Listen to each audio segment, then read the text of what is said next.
সত্যি যদি তুমি পাপের প্রায়শ্চিত্ত করতে চাও, তাহলে প্রথম লগ্নে যে মহাপাপ তুমি করেছো, বাকি জীবন ধরে তার প্রায়শ্চিত্ত করতে চলো। আমি তোমাকে তোমার বাড়িতে পৌঁছে দিয়ে আসবো। আমার তো কোনো বাড়ি নেই বাবু। ঠিকই, তোমার বাবা মা আত্মীয় স্বজন কেউ নেই বাবু। তাহলে তোমার পরিচয়? হারিয়ে গেছে বাবু, আমার হারিয়ে গেছে। তাই তো এই বিশ্ব সংসারে আমি যে শুধু একা, আমি শুধু একা। মহেশ্বরী, তোমার সর্বহারা পরিচয়হীন জীবনের মাঝে আমি তোমাকে দেবো একটা নতুন পরিচয়। নতুন পরিচয়? হ্যাঁ, নতুন পরিচয়।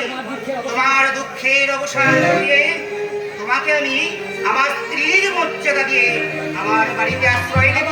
না বাবু না। কেন হয় না নারী, কেন হয় না?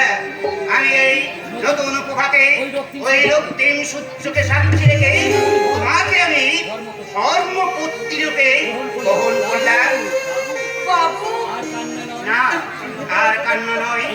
এসো, তোমার পূর্ব জীবনের সমস্ত স্মৃতি ভুলে আমার হাত ধরে এবার তুমি নতুন জীবনের পথে পা বাড়াবে। এসো বাবু, আপনি? না, আর আপনি নয়, বলো ধ্রুব, বলো তুমি। ধ্রুব তুমি?